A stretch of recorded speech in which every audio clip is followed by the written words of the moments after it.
desde que inició el programa. Y es una magnífica entrevista de María Corina Machado el día de hoy. Bueno, la entrevista ya está grabada, pero se ha publicado el día de hoy por el medio internacional ABC de España, donde el entrevistador, y esto es importantísimo que lo sepan, el entrevistador es David Andalete. Te estarás preguntando, ¿quién es David Andalete? Bueno, es una de las personas, uno de los corresponsales de la Casa Blanca que más ha estado haciendo cuestionamientos sobre Venezuela. Es decir, una persona que ha estado muy atento de la causa venezolana y muy allegado al presidente Donald Trump. Ha tenido demasiadas oportunidades de preguntar a Donald Trump y siempre ha podido, pues, realizar las preguntas pertinentes al mismo presidente con respecto a Venezuela, y muchas de las noticias, de las informaciones que nos llegaron a nosotros directamente desde Trump fueron gracias a los cuestionamientos de David Andalete. Así que vamos allá con esta entrevista. Por favor, todos a dejar ese gran me gusta, todos a dejar ese gran me gusta porque vamos a compartir ahora la entrevista.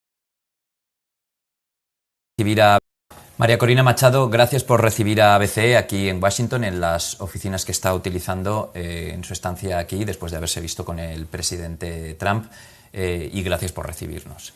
Gracias a ustedes. Una primera pregunta, antes de pasar a asuntos de su visita aquí a Estados Unidos. Está habiendo manifestaciones en Venezuela, es algo realmente insólito desde hace mucho tiempo. No estamos acostumbrados a que haya protestas en contra del régimen. ¿Cómo lo ve y qué está sucediendo en este momento en Venezuela? Lo que está ocurriendo es algo maravilloso que a mí no me sorprende, porque yo conozco y confío en el pueblo de Venezuela, que no ha dejado de luchar un solo día, a pesar de la más brutal represión de estos últimos meses, sobre todo a partir del 28 de julio, de nuestra victoria increíble. Y esto que está ocurriendo en estas últimas semanas en enero demuestra cómo la sociedad venezolana además entiende claramente el momento. Estamos frente a una situación en la cual el régimen claramente está desmontando y se está viendo forzado a reducir sus capacidades represivas, mucho menos de lo que obviamente aspiramos y tendría que ocurrir en un proceso de transición, porque con transición no puede haber represión.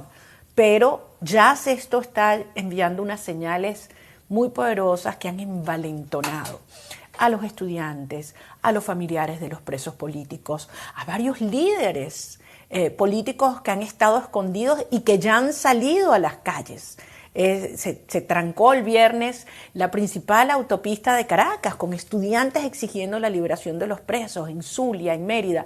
Es realmente algo, como te digo, extraordinario, que demuestra que la sociedad venezolana no va a detenerse hasta que logremos la libertad. ¿Se pierde el miedo? ¿Y cuál es el factor esencial para perder el miedo justo ahora? Bueno, esto no hubiera ocurrido sin el 3 de enero, evidentemente, sin el hecho de que Maduro está siendo juzgado por la justicia de los Estados Unidos, donde además se ha obligado a lo que queda de este régimen criminal que aún está usurpando el poder en Venezuela a excarcelar presos políticos. Fíjate que no digo liberar, porque no son libres, excarcelar. Es decir, todo esto está enviando señales que la sociedad venezolana procesa, obviamente con inteligencia, con precaución, porque la estructura represiva sigue en pie. Es decir, en lo que va de enero han sido más de 35 detenciones nuevas, 14 de los cuales siguen aún detenidos. Entonces sí han habido más de 150 liberaciones, se están precisando exactamente el número, porque hay informaciones que a veces no están totalmente confirmadas, pero estamos hablando que todavía hay más de 750 presos políticos en nuestro país. Yo intenté hacerle al presidente Trump una pregunta sobre esto en su rueda de prensa de balance de final de primer año, sobre el tema de los presos políticos. Preguntarle si es consciente de que se ha liberado a una treintena o cuanto sea, pero que hay muchísimos más. Y él dijo que tiene garantías de que se liberarán. ¿Cree que es consciente la administración estadounidense del ritmo al que se va? Perfectamente, no tengo ninguna duda que a nivel del Departamento de Estado se está haciendo un seguimiento preciso de cumplimientos e incumplimientos de las instrucciones que ha recibido Delcy Rodríguez. Algunos puntos ahí muy interesantes. El de las instrucciones que recibe Delcy Rodríguez. ¿Ha habido una línea clara por parte del presidente Trump a la hora de hablar de Delcy Rodríguez, que se está cooperando mucho, que sí se está haciendo todo lo que se le exige? ¿Cuál es la línea en este momento del régimen y de Delcy? ¿Qué está haciendo en este momento, según su análisis? Bueno, en primer lugar, nadie tiene la menor duda, dentro y fuera de Venezuela, que representan estas figuras que hoy en día están aferradas al poder en Venezuela. Pero además, basta por ver sus actos incluso después del 3 de enero. Cuando la señora Rodríguez se presenta en la Asamblea Nacional, ¿quiénes estaban en primera fila? ¿A quién corrió a abrazar cuando se baja de la tribuna? Al embajador de Irán, al embajador de Rusia y al embajador de China. Yo creo que ahí está clarísimo en términos cuáles son las lealtades genuinas. Esta es una persona que es comunista y que tiene profundos vínculos con estos regímenes, que en este momento está siendo forzada a llevar adelante una cantidad de acciones que sería lo último que ella hubiese querido hacer. Y esto evidentemente no engaña a nadie, y mucho menos a los venezolanos. Por eso están desesperados tratando de explicarle a la gente que ellos siguen siendo antiimperialistas aunque cumplen las instrucciones del presidente Trump. Tienen un problema claramente de explicación a lo interna, pero no engañan a nadie. ¿Qué supone enviar, el primero que se envía desde aquí sea el director de la CIA y recibirle de la forma en la que se le recibe en Caracas? Bueno, yo no quiero especular porque no sé las conclusiones de esta reunión, pero imagínate lo que pueden estar pensando los militares venezolanos, los cuerpos de seguridad, los policías y las propias estructuras del régimen, que no han hecho sino escuchar cómo esas mismas personas han culpado a 30 millones de venezolanos de ser miembros de la CIA. Aquí ninguno nos salvamos. Y ellos de rodillas cumpliendo órdenes. Como te digo, hay algunos personajes que hoy en día en Venezuela tienen graves problemas, digamos, de comunicación, de coherencia y de explicación, y que además esto ha generado obviamente una profundización de la desconfianza, de las traiciones, de las delaciones que hay entre los distintos grupos de mafias que conforman el régimen chavista. Antes de pasar a las acusaciones, que son muy graves y se llevan arrastrando hace mucho tiempo, ¿cuánto tiempo cree que le queda a Delcy? Lo menos posible, esperamos, por el bien de Venezuela y por el bien de los Estados Unidos. Entendemos que esto fue una fase que el gobierno de los Estados Unidos consideró que era conveniente a los efectos de hacer más, digamos, ordenada o regulada por ellos mismos, digamos, por la propia administración, el proceso, pero claramente en este momento tú tienes la amenaza real y la fuerza de un gobierno democrático y firme como el gobierno de los Estados Unidos, que por cierto es el único gobierno y el único país en el mundo que ha arriesgado a... ¿Qué pasó? Deme un segundo, vamos a ver qué sucedió. Se reinició la entrevista, deme un segundo. Del presidente Trump tienen un problema claramente de explicación a lo interna, pero no engañan a nadie. ¿Qué supone enviar, el primero que se envía desde aquí sea el director de la CIA y recibirle de la forma en la que se le recibe en Caracas? Bueno, yo no quiero especular porque no sé las conclusiones de esta reunión, pero imagínate lo que pueden estar pensando los militares venezolanos, los cuerpos de seguridad, los policías y las propias estructuras del régimen, que no han hecho sino escuchar cómo esas mismas personas han culpado a 30 millones de venezolanos de ser miembros de la CIA. Aquí ninguno nos salvamos. y ellos de rodillas cumpliendo órdenes. Como te digo, hay algunos personajes que hoy en día en Venezuela tienen graves problemas, digamos, de comunicación, de coherencia y de explicación, y que además esto ha generado, obviamente, una profundización de la desconfianza, de las traiciones, de las delaciones que hay entre los distintos grupos de mafias que conforman el régimen chavista. Antes de pasar a las acusaciones, que son muy graves y se llevan arrastrando hace mucho tiempo, ¿cuánto tiempo cree que le queda a Delcy? Lo menos posible, esperamos, por el bien de Venezuela y por el bien de los Estados Unidos. Claro que sí. Entendemos que esto fue una fase que el gobierno de los Estados Unidos consideró que era conveniente a los efectos de hacer más, digamos, ordenada o regulada por ellos mismos, digamos, por la propia administración, el proceso, pero claramente en este momento tú tienes la amenaza real y la fuerza de un gobierno democrático y firme como el gobierno de los Estados Unidos, que por cierto es el único gobierno y el único país en el mundo que ha arriesgado a ciudadanos de su país en función de la liberación de Venezuela, lo cual es algo que los venezolanos recordaremos siempre.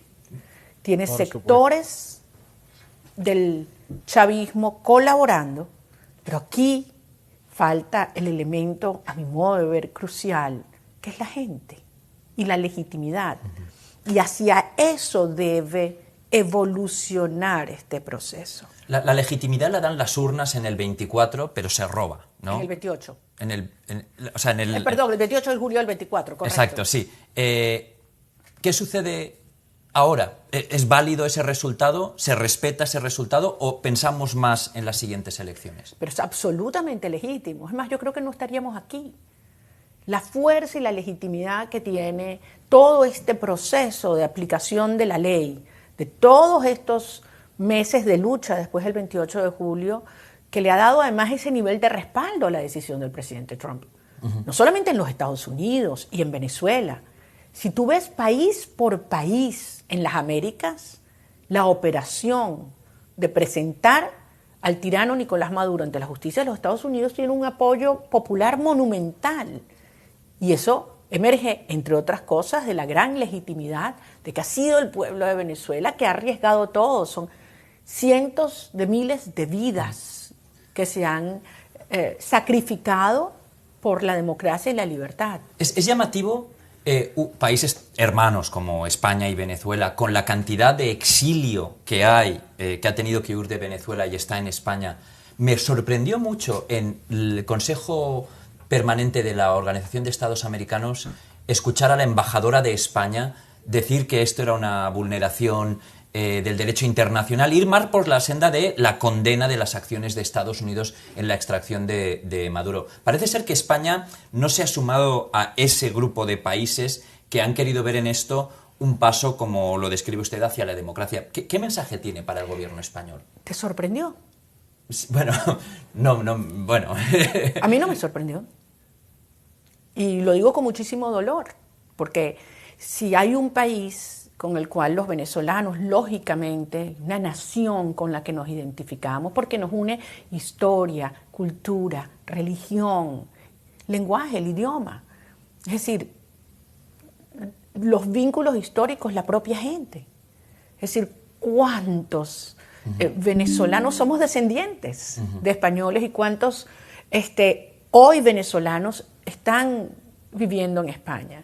Y España ha sido históricamente, en las últimas décadas, el principal interlocutor entre la Unión Europea y América Latina, frente a este horror de lo que ocurre en Venezuela, donde se han violado todos los derechos y todos los criterios internacionales de lo que es la democracia, los derechos humanos, la soberanía.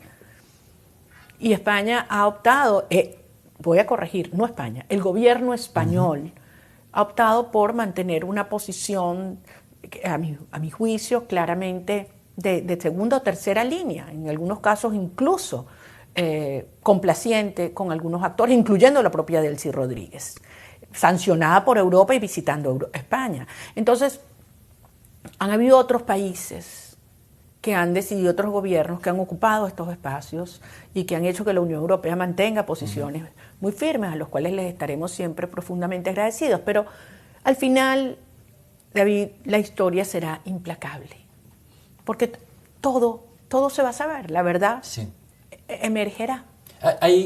Me consta por conversaciones que he tenido aquí en Washington que desde España, el entorno del expresidente José Luis Rodríguez Zapatero, que todos conocemos su papel, su amistad, según él la define, con Delcy Rodríguez, figuras como el exgeneral Miguel Rodríguez Torres como parte de un futuro. Hemos publicado en ABC algunas informaciones como posible solución de un chavismo sin Maduro. ¿Qué supone este tipo de opciones, en tu opinión?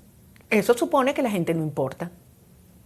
Eso parte de la base que los ciudadanos no tienen nada que decir y que se pueden marginar y que el país se lo va a, como decimos en castellano, calar. No sé si en criollo calar. Sí. ¿Ustedes también lo dicen? Sí. Se lo va a calar. Es muy, ¿cómo te digo?, coloquial en Venezuela. O sea, que la gente simplemente, después de todo lo que hemos vivido, después de todo lo que hemos sufrido, después de lo que las 1000 batallas que hemos dado, que hemos ganado, las caídas, las pérdidas, entonces simplemente vamos a aceptar que queda una estructura criminal vinculada al régimen que en un primer lugar trajo toda esta tragedia al país. Eso no existe, David.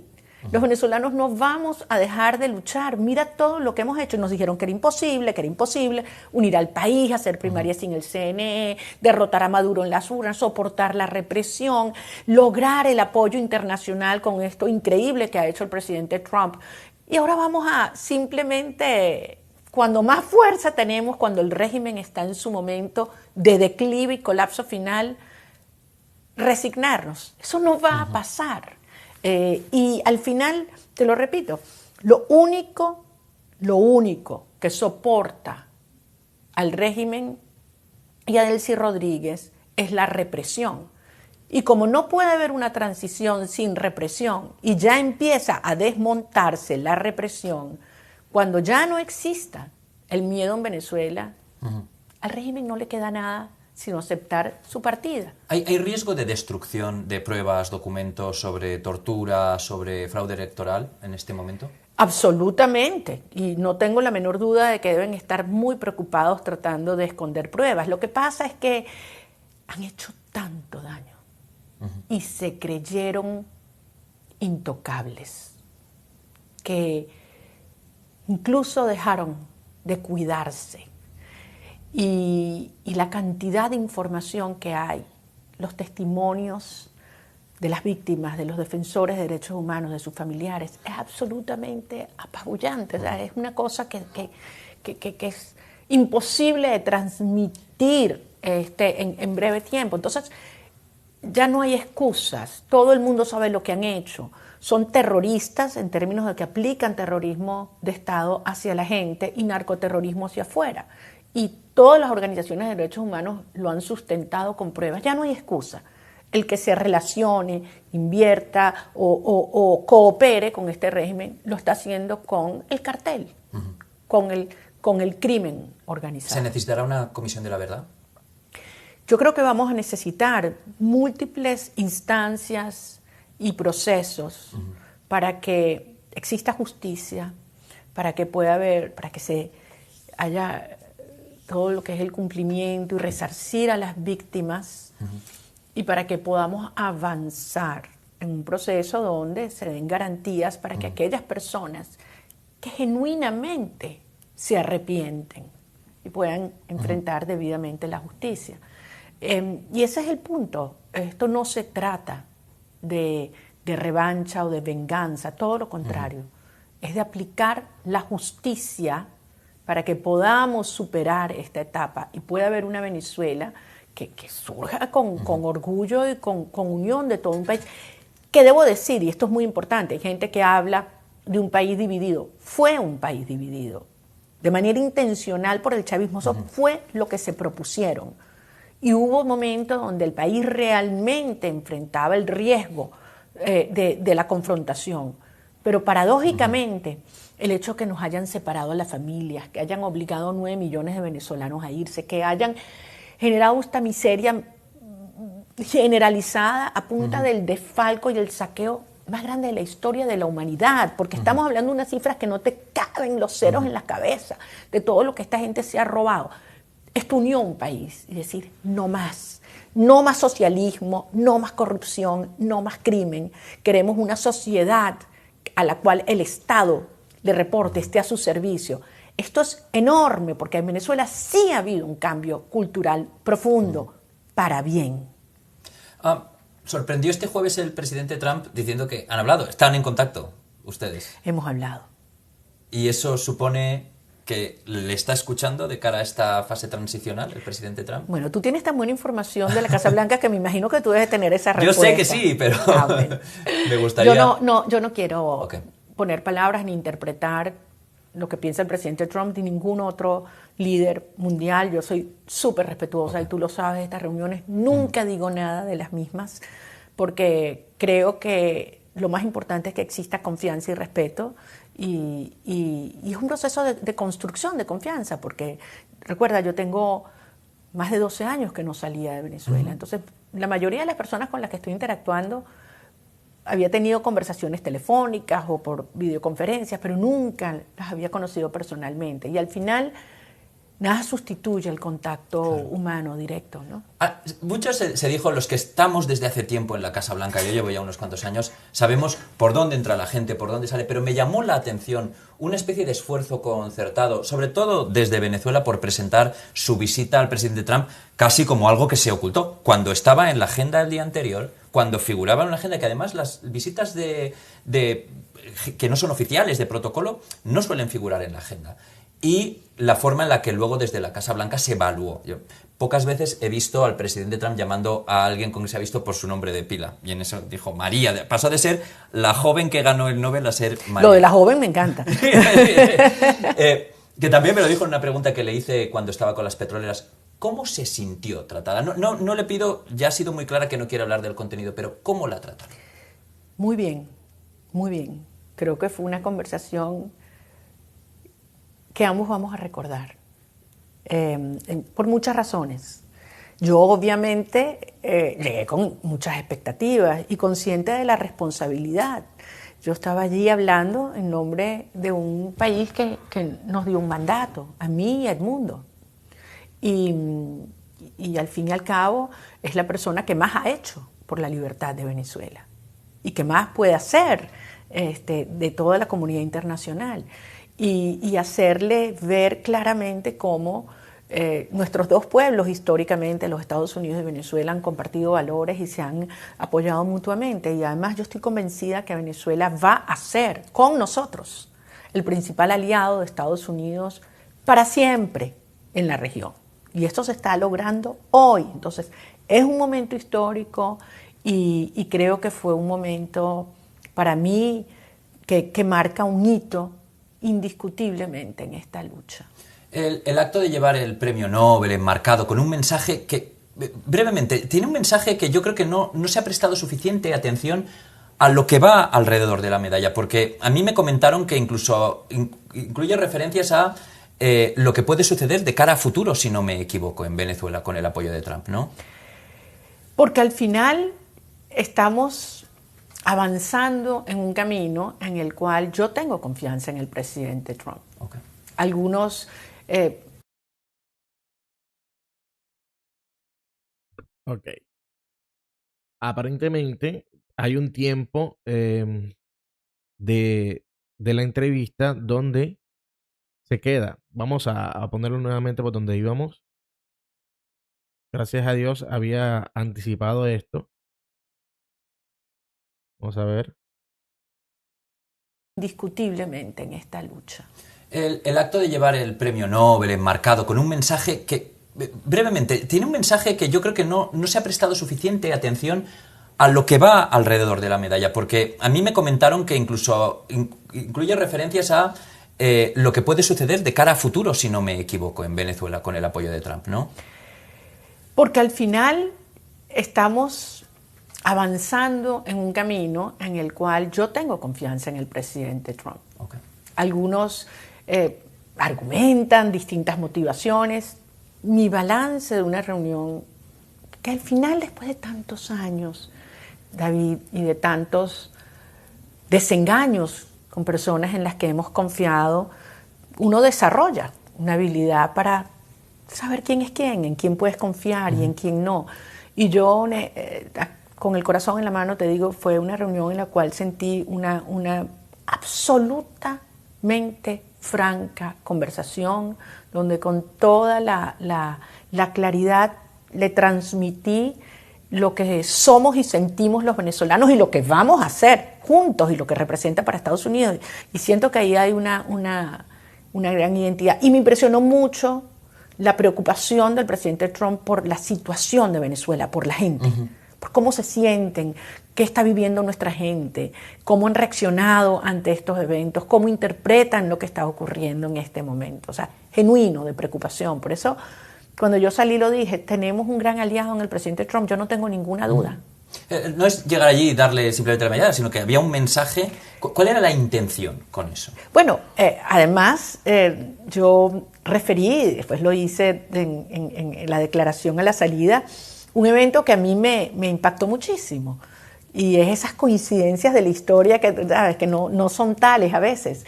Y es que hace justo 200 años el general Lafayette le entregó a Simón Bolívar la medalla con la cara de George Washington y con una mecha del pelo de Washington, ¿no? Y eso fue algo para Bolívar tremendamente valioso. Era un testimonio de la hermandad entre dos pueblos que luchan por la libertad contra las tiranías. Era un reconocimiento, además, a todo lo que Bolívar estaba haciendo en América. Y sentir que el pueblo de Bolívar, 200 años después, le presentaba, le retribuía y le agradecía este reconocimiento al presidente de los Estados Unidos en la oficina del heredero de Washington, es realmente, como te digo, esas vueltas que nos da la historia que al final tienen un gran impacto. Yo creo que el presidente también eso le conmovió. Su equipo me dijo que le gustó tanto el gesto, porque él estaba desde luego encantado, ¿no? Fue un gesto que él quiso posar justo al lado de la Declaración de Independencia, cuando se cumplen 250 años en el despacho Oval, ¿no? Es un detalle en el que él, de hecho en el podio él dijo que estaba encantado con el cuadro. Bueno, para mí eso fue un honor inmenso, te lo tengo que decir. Llegar al despacho Oval, que es la segunda vez, ¿verdad? Sí. ¿Quién lo hubiera dicho? Unos cuantos años después. Unos cuantos años. Y en circunstancias muy distintas también. Una última pregunta. La inhabilitación a la que la somete el régimen, la dictadura, en las últimas primarias, tiene que ver con su petición a Estados Unidos que interviniera, o sea, el apoyo a las sanciones, como se dijera.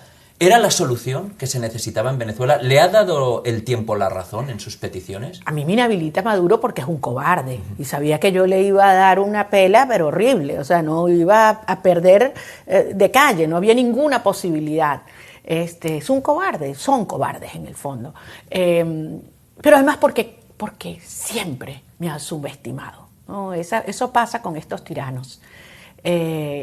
Yo no sé si por el hecho también de ser mujer o qué es lo que se creen. Me encanta. Y pensaron que un golpe de esa magnitud, que fue muy duro, no voy a decir que no. Imagínate, o sea, tú logras ganar una primaria con el 92% de los votos, el apoyo, votaron más de 3 millones de venezolanos, que además lo hicimos con las uñas. Nosotros, nuestra campaña, ¿tú sabes cuánto gastamos en publicidad? Cero peso. Espérate, ni $1. Ni una camisa, ni una franela, ni una gorra. Todo el mundo lo hacía con sus propios ahorros, con sus propios recursos. Fue una cosa preciosa. Y de repente este golpe a la voluntad ciudadana y yo decir, ok, ¿qué es lo correcto? ¿Qué es lo correcto? Es decir, yo tengo un mandato que está por encima de mí. Por encima de mí. Y fíjate que es exactamente lo mismo que sentí, la misma conclusión al analizar la situación del premio Nobel. Es decir, aquí hay un objetivo superior que siempre hay que perseguir, siempre, y es lo correcto, lo justo, lo que le conviene a Venezuela. Así que una vez más en este momento te tengo que decir, yo estoy convencida que la fuerza de los venezolanos, que nos ha ido llevando a superar golpes durísimos, como la inhabilitación,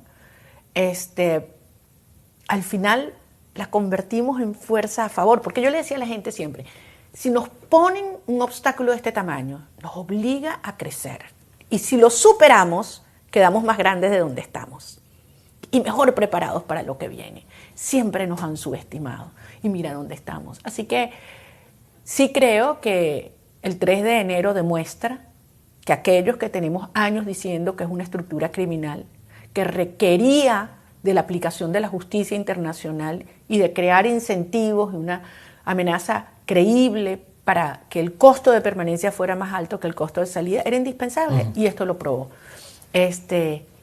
Hemos dado un paso más, viene una nueva fase, pero una cosa sí te digo, Venezuela será libre y vamos a poder traer a nuestros hijos de vuelta a casa, que es el anhelo de todos los venezolanos de bien. ¿Cuál será su papel en esa Venezuela libre?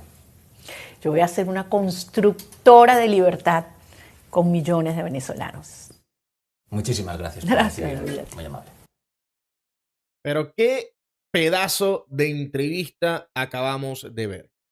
Qué pedazo de entrevista acabamos de ver. Por cierto, nuevamente reiteramos, esta entrevista es de ABC, Únete al Periodismo Libre. Ahí está.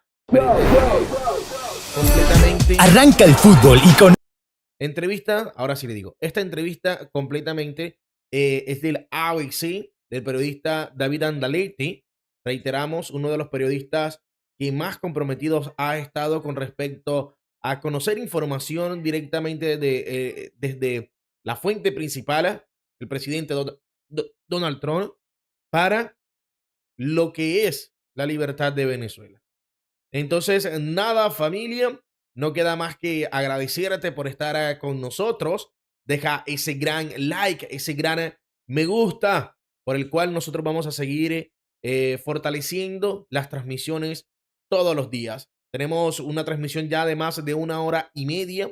Saben perfectamente, por cuestiones de salud, no podemos extendernos mucho, pero esta noche tenemos programa 100% asegurado. Esta noche tenemos la segunda parte de las transmisiones donde vamos a darle ya la cobertura completa con videos, imágenes, quizás algunas palabras de las personas que han sido excarceladas el día de hoy, más de 80 personas y algunos casos particulares a los cuales vamos a estar dándole cobertura, dándole exposición, porque también vamos a estar exponiendo a los criminales del régimen que quieren seguir haciendo de las suyas, pero nosotros estamos aquí junto a ti para dar a conocer todo lo malo que han hecho, exponerlos y sobre todo algún día llevarlos a la justicia, que será muy, muy pronto. Déjame saber qué te pareció la entrevista de María Corina Machado en los comentarios. Déjame saber de qué parte del mundo nos estás mirando y recuerda,